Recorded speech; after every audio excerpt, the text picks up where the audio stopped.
All right. How do I say this? Smells like a science experiment, and I mean that in the best way possible. As someone who really wants to get to know perfumery from every angle, one of my little hobbies is smelling the building blocks of perfumery, both synthetic and natural materials. And it's amazing how, after knowing this perfume for so long and then learning about these ingredients, when I return to it, what I smell is a molecule called cashmeran. And after some research, what I learnt was this is the perfume with the most amount of cashmeran in any composition on the market. There's one other perfume, but this is pretty much high up there. What is cashmeran, however? Cashmeran is this, its name no less derives from cashmere. It's soft, human, salty, fluffy, warm, and it's a monolithic musk. This, to my knowledge, is Duro by Nasomatto.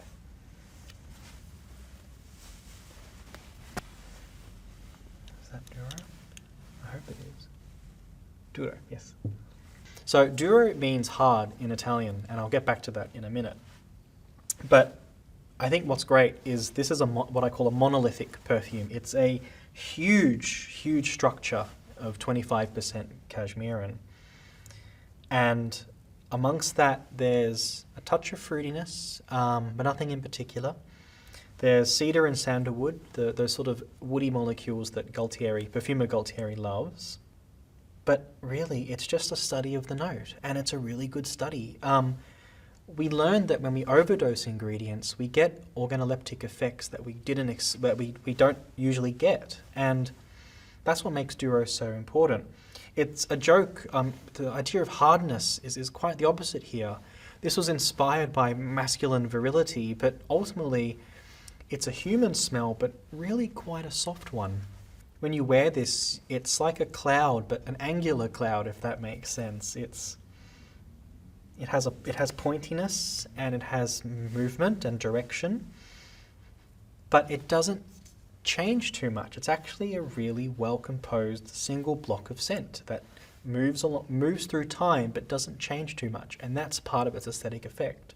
Ultimately, it's a skin-like smell, super musky, and full of woody, ambery material.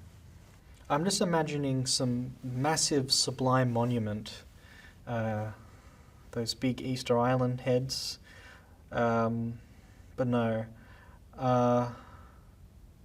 Where do I want to take this perfume? Mount Rushmore? I want to say Stonehenge, just given that it's that sort of shape. So yeah, I think it's in a rock band. And I think they're the lead singer and they play the guitar, a very distorted guitar. They're passionate about being in a rock band. They probably drink IPA or some of those more bitter beers. They're a bit tough. They're a bit tough, but at the same time they do interesting cultural things. So I think playing in a rock band and drinking IPA is a good thing to do on the weekend. Denim. There are accessories, there's metal jewelry,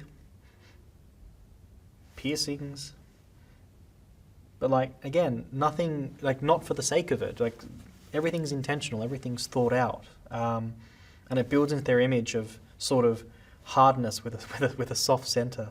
So yeah, I'm thinking denim, good denim, Japanese salvage denim, boots, Doc Martens, Chelsea boots, sort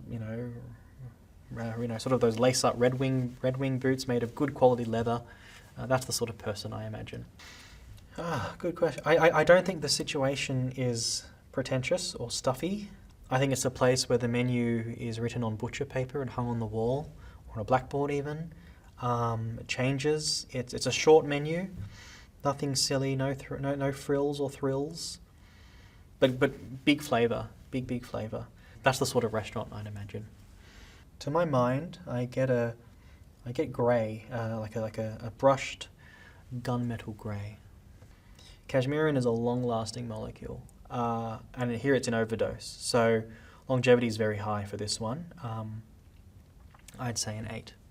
This one, Cashmerean, however, is a skin smell. So it's huge, but then it really softens. So I'd actually say it's quite a low sillage, but of course, spray some more, that sort of idea.